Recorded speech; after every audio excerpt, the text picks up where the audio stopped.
Good evening and welcome. I'm Kimberly Saunders, the president of the Central Florida chapter of the National Black MBA Association.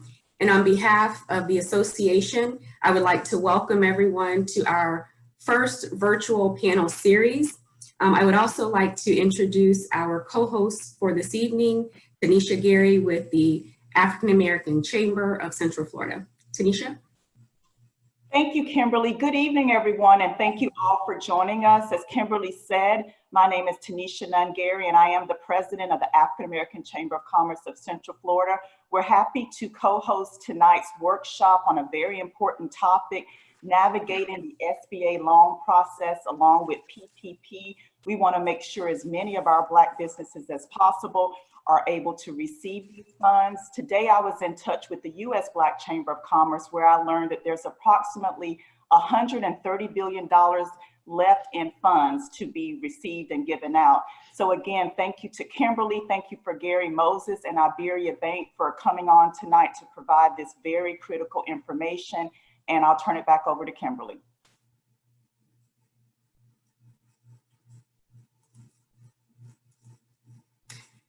Thank you, Tanisha.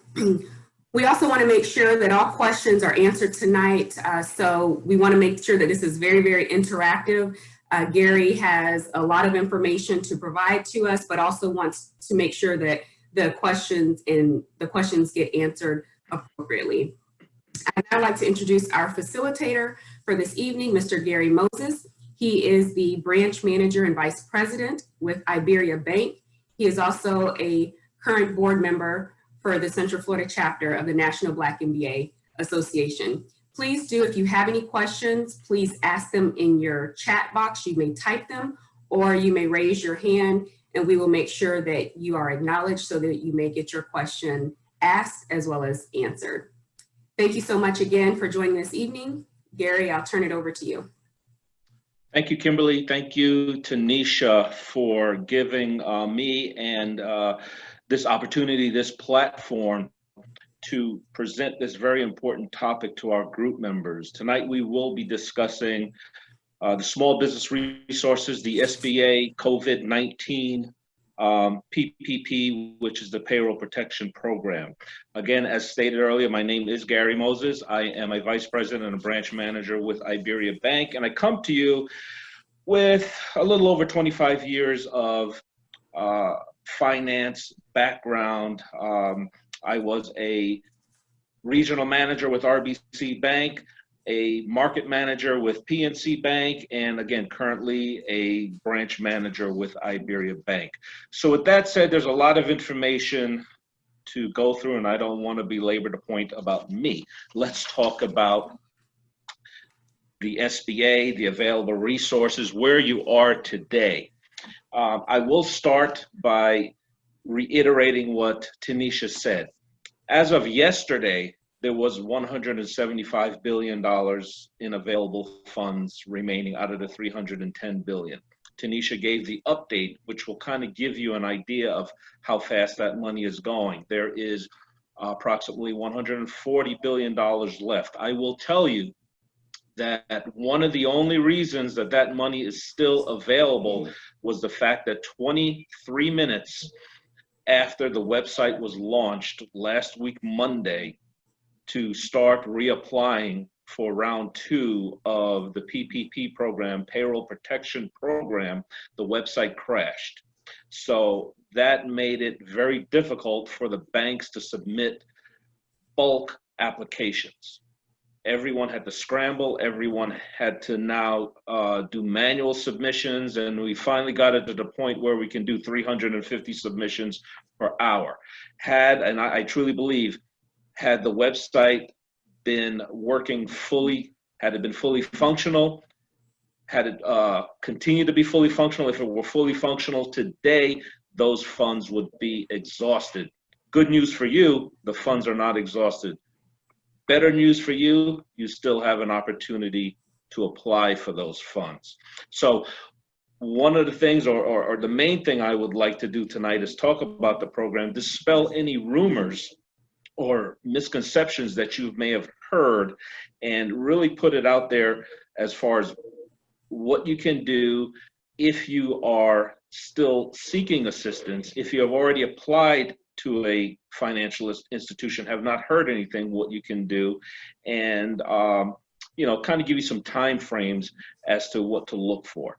So as I reiterated, there's a couple of different programs that are available right now. There's a small business administration assistance. That's what we're going to eventually talk about tonight.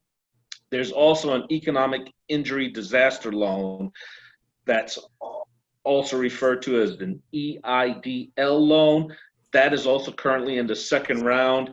That is for grants up to $10,000. Now, if you missed out on round one,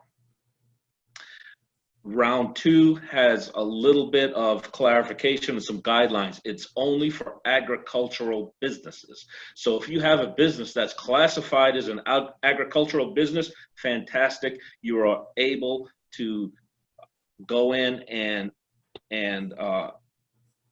attempt to get up to $10,000. You can apply for up to $10,000 in money from the SBA. Now, the Paycheck Protection Program, available to all small businesses while funds last. And again, we covered it, it's about $140 billion remaining. How do we do that? We apply, first of all, at a reputable financial institution to avoid any type of scams. Most institutions have put in additional due diligence in place to make sure that you are applying, that your business is applying, no one is applying on your behalf, no one is utilizing your tax ID numbers, your employee identification number. We've had a number of those situations.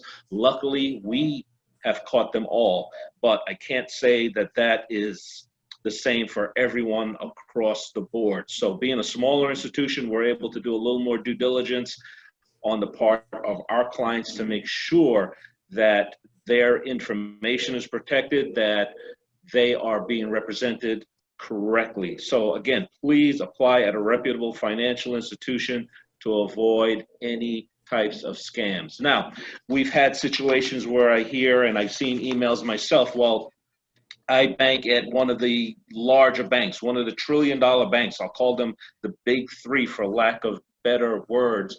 And I have not been able to get a loan. I've been turned away. I have been told to go to another bank.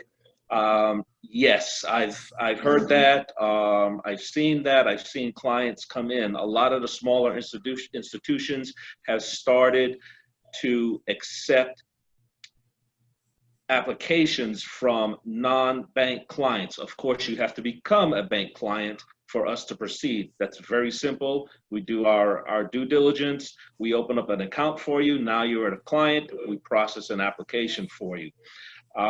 So there is still a way. If your current bank is either unable to, unwilling to, or cannot navigate the pipeline that they currently have, there are options for you. Find an institution that can go ahead and assist you with your application. Institutions that can assist are also available on the SBA website, sba.gov. So again, reputable institution. What you want to look for is an institution that is a preferred SBA lender. What does that mean? For example, my institution is a preferred SBA lender. When we approve the loan internally, that loan is approved. At that point, we go ahead and send away for what is known as an E-Tran number from the SBA. Once that E-Tran number is received, your funds are guaranteed. The SBA does not have to look over the application. They do not have to approve what we have already approved. That's what you're looking for. So once we get an E-Tran number, it could take us up to 10 days to fund the loan, but that's fine because the money is reserved for you and you can breathe easier in the evening. So an SBA preferred lender is who you would rather go to, because at that point, you know that the process is going to move a little faster for you. Now, let's get into some of the meat and potatoes of the program highlights.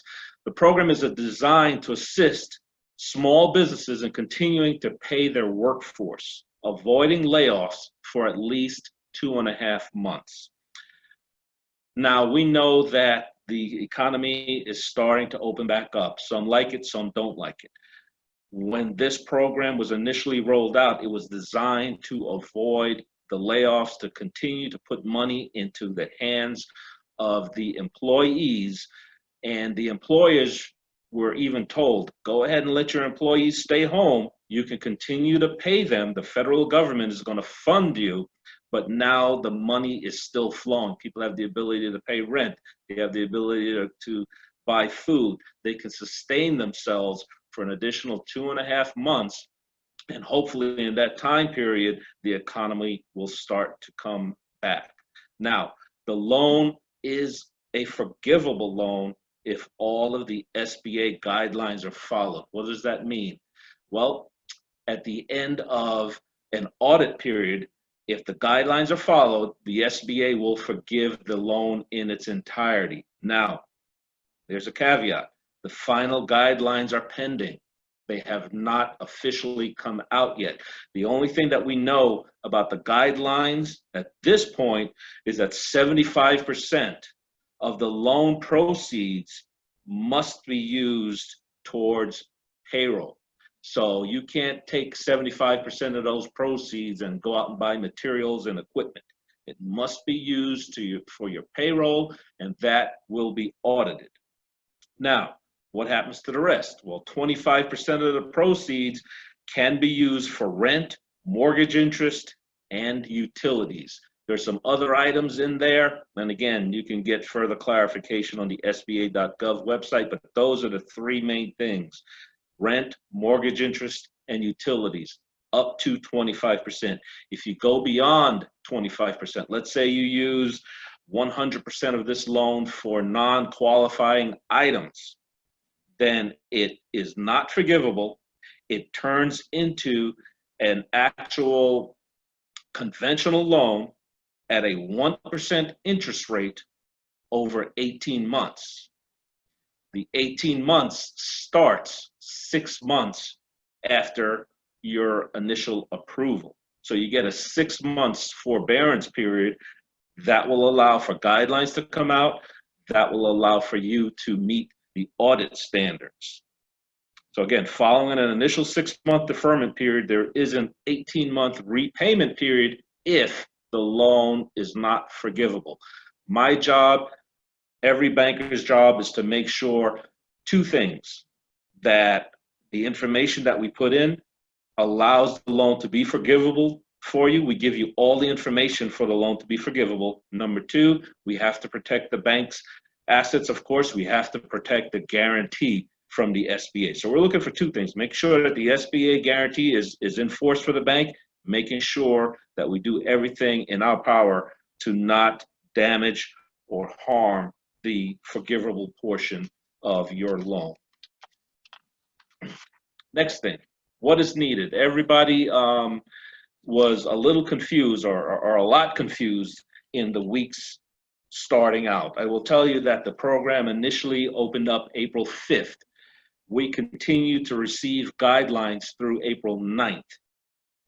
The guidelines did not allow us to submit applications.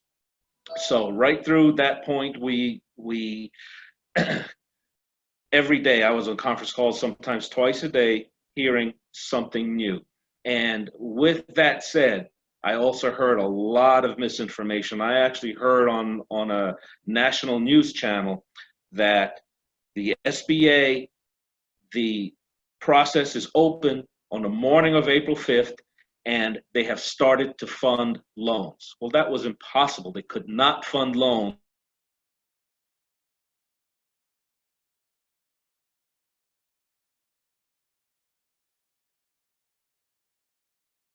and the note is something that you signed that says, I received these funds, I applied for these funds. So they could not actually distribute money until the note was done. So that was just a little bit of history there. So what is needed? We need your payroll records. You need the payroll records for 2019, all 4 quarters. Very, very simple to gather. your 941s. If you have employees, you file 941s. So Q1, Q2, Q3, Q4, 941s. Very simple. If you use a PEO, which is a professional employer organization, we will take the PEO's 2019 statements. Again, they're acting as your agent, and we're taking their information because they filed the 941s on your behalf. So the statements that you get from your PEO, you present it to your bank, and they will utilize those statements. If you are a self-employed individual, the rules change slightly for self-employed individuals. Typically, you do not file a 941 if you're self-employed. You are going to utilize a Schedule C on your Form 1040 IRS taxes. We need your 2019 Schedule C. Now, here's another caveat. Your taxes aren't due until July 15th this year. What does that mean? That means that you have to fast track your tax return. Don't have to file it, but you have to come up with those numbers. You have to come up with the numbers. You have to come up with the Schedule C, because we will now take your Schedule C and use that as a baseline number. Okay, so traditional companies, 941s, self-employed companies, Schedule C. What we do is break that down into a monthly average payroll, and then we multiply that by 2.5, 2.5 times your monthly average payroll. That becomes your loan amount. It's a very, very simple process. What gets people bogged down and bottlenecked is that they're providing information that we're not asking for. They're not reading the forms correctly. And I've actually had people that changed the application, put boxes where there were no boxes. They check things, and again, this is a federal form. So if your bank says, please sign here, that's because what's required. And by you not signing here is going to slow the process down. And you don't want this process to slow down, because the money is going. The money will run out. Now, another caveat is, initially, we had heard that there's potentially a third round and even a fourth round of stimulus money that could be coming. But that was before the big push to reopen the economy. Okay, so I have not heard that conversation lately, because my folks were spot on round two. They said we were going to be looking at about $500 billion in stimulus for round two. It came in at $484 billion. So we've got direct lines to the SBA. Our liaisons talk to them constantly to make sure that we're presenting the correct product to our clients, to small business owners like yourselves that want to get assistance. This money's available, so please, please, please, if you need it, talk to your banker and apply. Now, once you get those forms together, there is an application. The application actually comes, it's roughly 9 pages. Now, don't let that dissuade you, because the first page of the application is standard information, business name, tax ID number, and you need to check off a few boxes. The second page are signatures, and you check off some more boxes. There's like 3 pages worth of instructions. Typically, that's just going to be instructions that you use to clarify with what your banker has told you. So the application actually turns into 5 pages submitted. So do not let the size of the application dissuade you, because it's a very simple application. And again, your banker should be able to walk you through the process at this point. I'll be honest, 2 weeks ago, number one, I could not have this call because I was too busy. Number two, I could not walk my clients through the application because I wasn't taking phone calls because I was too busy processing applications. We are in a situation, every bank was, all hands on deck, literally 20 hours a day, 7 days a week. I received emails and approvals on the eve of, or I should say the evening of Easter Sunday, 9 o'clock in the evening, Easter Sunday, I got an approval for one of my clients. So I know for a fact that it was all hands on deck, literally 20 hours a day. And these people were working hard to make sure that small business owners receive the benefits that they so deserve. Now, there are going to be one or two bank specific forms that are in there. Number one of the forms is and again, it may vary by institution, but one of the forms should be some type of reconciliation to make sure that the numbers match, to make sure that the numbers jive, as it were, across all forms so that nothing gets kicked out of the portal. And then another form is going to certify the ownership of that particular business. So again, if you are going with your existing bank, your existing banker, some of those forms they may have on file for you. So there's no need to send those in again. But again, if they ask, send it in. It's a lot easier for you to send the form in as opposed to a bank searching through thousands and thousands of records. So if they ask, supply it. Ask questions on the back end, make sure you understand on the front end and understand that they are trying to assist you. This is for your benefit. And again, everyone is trying to get through the process as quickly as possible to make sure that you get money while money is still available. So the next steps, if you would like to apply, what do you need to do? Well, you need to get your paperwork in order. You heard exactly on this call what you need. It's not a lot. It started out as a lot.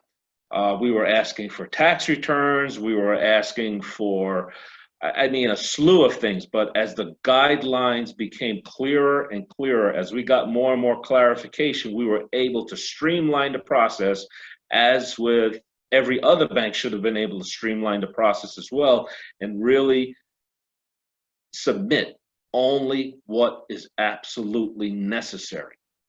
Okay, so if you get your paperwork in order, it will be a quick turnaround. Next step, contact your financial institution. Hopefully you can speak to a live person as opposed to a portal. Some institutions are using a portal, so it means that you will do everything online. Upload your documents, apply for the loan, communicate back and forth via email. Some institutions you can speak to a live person. Other institutions like my own, we are utilizing both. So we have a blended approach. For some people that are very tech savvy, they can utilize the portal. Some people that need a little more hand holding, we will take them through the process and we will do everything for them. I cannot reiterate this fast enough. Funds are going fast.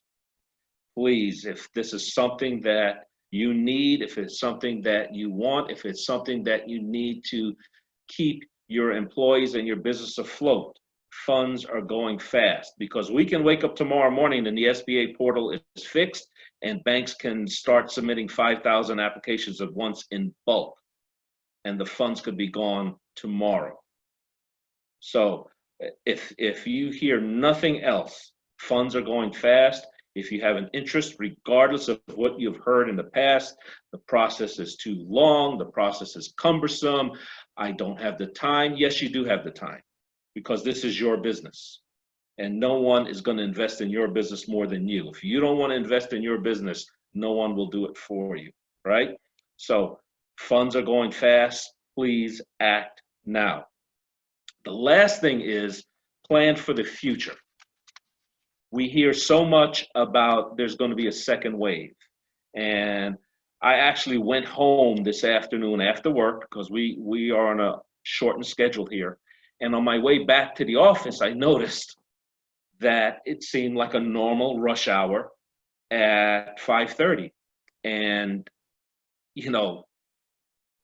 that equates to a second wave. Because remember, there's no vaccine, there's no cure, and a lot of people are not social distancing. So you have to plan as a business owner, how am I going to navigate the second wave in the event there's no more stimulus money coming. There's but so much money that the government can print to avoid us going into a recession. People ask, where's the money? Where's the government getting all this money from? They print it, right? Who pays for it? You, because you're the taxpayers. So it's to our benefit not to have to go through rounds and rounds and rounds of stimulus. Yes, it helps us when we are in need, but as business owners, you have to plan for the future. How do you plan for the future? Well, you take stock of your assets, you take stock of your business, you look at a good business plan. Many of the people that I sit in rooms with, they tell me, I don't like to borrow money. I don't like lending. I'm a cash person. I've used cash all my life. Well, guess what? Yes, I know the old adage, cash is king. But in the event when there is no cash, what is plan B? I have clients that have, for example, a business line of credit that were able to utilize that business line of credit as a bridge loan while the stimulus money came through. The stimulus money comes through, they pay themselves back. They never skipped a beat with paying their employees. So their loan is still in compliance as far as payroll goes. And they did not feel the pinch. They were able to sleep at night. So plan for the future, whatever that looks like for you. Setting aside additional money from the business, getting an operating line of credit. Doesn't have to be a massive line of credit. Could be something that could get you through a month or two of operations. Making sure that your payables and your receivables are in order. Making sure that your cash is in order. And most importantly, making sure that you have a good contact at your financial institution that is going to navigate you through these difficult times. Because if you have to count on doing some of these things on your own, yes, it can be daunting. I've had people that literally gave up.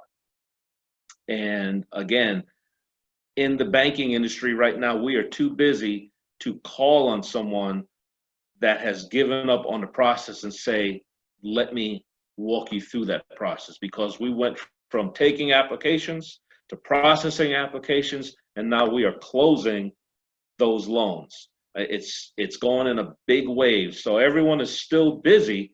We still have the ability to take applications. We can work a little more one-on-one with you, but it is a situation where you have to take ownership of your own business. You have to make sure that you are ready, willing, and able to proceed with the process. We will navigate you through the process as bankers. So with that said, I see that we do have questions coming through. We're going to take the remaining time to communicate and listen, answer some of these questions if I can. Thank you, Gary. The first question that came through, it says, we were blessed to have received funding from the first round of PPP funding. There's a couple of questions here. So the first one is, what will the audit process look like to see how the funds were used? Will they request payroll documents again? Will they review your bank account? And then the last one is, what strategies would you suggest for organizations to achieve complete forgiveness? Okay, so those are great questions. And remember when I said initially, the full guidelines and full clarification is not complete yet. They're not completely out. So they will most likely look at your payroll records because they want to make sure that payroll is still active. So if you terminate someone, or if you terminate half of your workforce, and let's use round numbers, you got payroll, you had 10 people on the payroll as of February 15th, 2020. That's the cutoff date. And in April, you have 5 employees. the audit is going to show that you have 5 employees, and that is going to compromise your forgiveness. So you want to make sure that you have adequate payroll records, absolutely. SBA Gov is going to be the best place to go for clarification, number one. Number two, as we as bankers get clarification, we communicate that to our clients. So if you cannot find it on SBA.gov, communicate to your banker, see if they've got clarification on those guidelines. Because again, the thing we want to make sure is that these loans are forgivable for you. Remember, 75%, at least 75% must be used for payroll. If you use 100% for payroll, fantastic. But you have the ability to use the other 25% for utilities, rent or lease interest, mortgage or lease interest, and you will get forgiveness at that point. So hopefully that answers your question. Do we have Looks any like we have questions another this one. evening?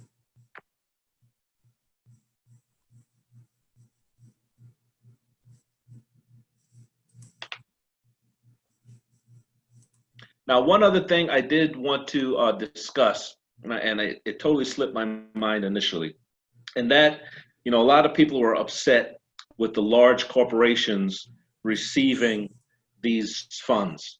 And then everyone stood up and gave them a round of applause when they gave the money back. Number one, they received the money legally. They followed the SBA guidelines. They received the money. They did not cheat the system. What actually cheated the system was when they gave the money back, because they accepted. You heard a lot about companies, and I'm not going to use any names, but companies that received $10 million in stimulus funds, and they gave it back. Well, people don't realize what that did to you, the small business owner. That took $10 million out of the stimulus pool. So that money does not go right back into the stimulus pool. Remember, this is approved money from Congress. If Congress approves $100 and I, Gary Moses, take $10 and I say, I'm not going to use it, that money doesn't go back in to the $100 pool. That pool now becomes $90. So when everybody is standing up and raising and clapping hands, yes, they got the money. They got the money legally. They did not do anything wrong. But by taking the money, they shortchange as Main Street, as it were, as the acronym goes, because Main Street did not have access to those funds any longer. They paid back a loan. That's all they did. They paid back a loan. They paid it back early, and those funds are not available for anyone else. I see that there's another question that came in. Sure. So the next, thank you for your time. I just wanted some clarification. Number one, if you use a bank that is not your bank, do you have to open up an account? Number two, can someone else process documents for the business? And number three, if my rent is more than the payroll, will this be an issue? Okay, let's take them one at a time. Can you use a bank that's not your bank?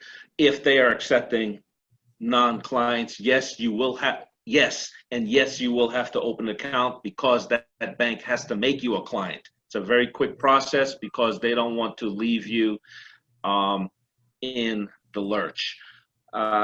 If your rent is more than your payroll, again, the guideline says 75% payroll, 25% rent, utilities,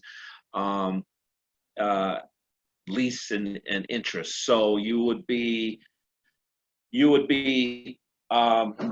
really flirting with loan payback. Although it's a small loan, you'd be flirting with loan payback if you fall outside of the guidelines. There may be stipulations as we get further clarification. I cannot 100% answer that question at this particular point in time. And Kimberly, could you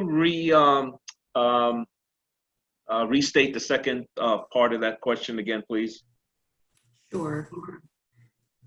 Can someone else process documents for a business? So can someone else process documents? Yes. If you have a CPA, for example, that wants to process documents on behalf of the business, yes, they can. For example, we have that CPA sign an attestation form, taking full responsibility of, number one, the numbers that they're given to the bank and to the Treasury, and number two, they would take responsibility for auditing and making sure that the guidelines are followed for forgiveness. Okay. And there's another, if I cannot access my bank's online application, meaning it's full, what would your suggestion be? My suggestion would be go to another bank. Find a smaller bank that has capacity to assist you at this point.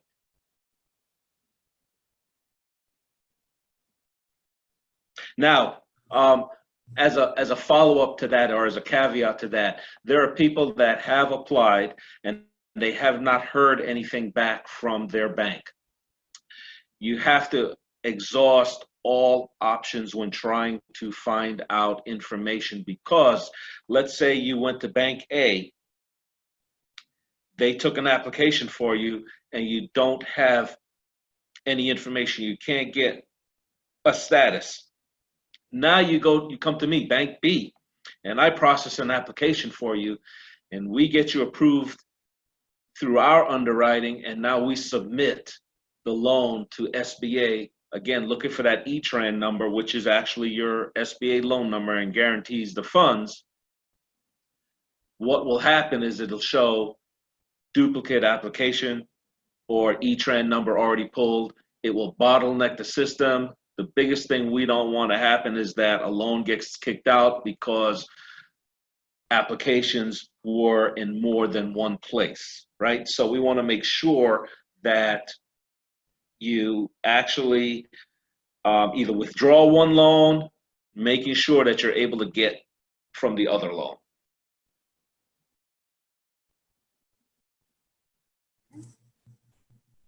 And I don't see any other questions in the queue.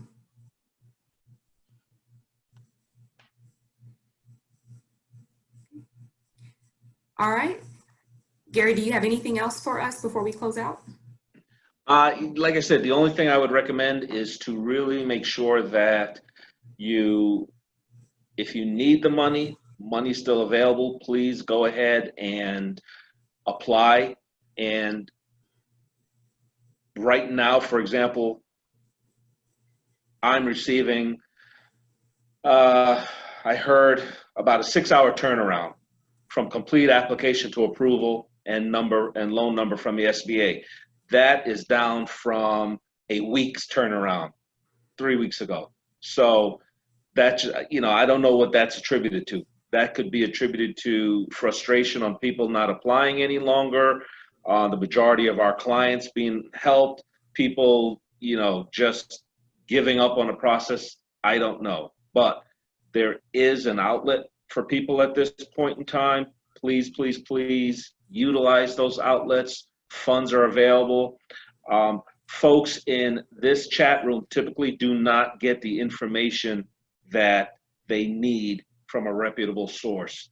That's what I attempted to do this evening, is give information from a reputable source that could benefit you in the future, benefit your business. Thank you. And we have one question, Ms. Richardson, go ahead. Yes, thank you. I do have one question. My friend was on maternity leave. Square has opened up to be a provider for the PPP, and it was asking for her payroll information from 2019 up until February of 2020, right before COVID took place, but she was on maternity leave the early part of this year.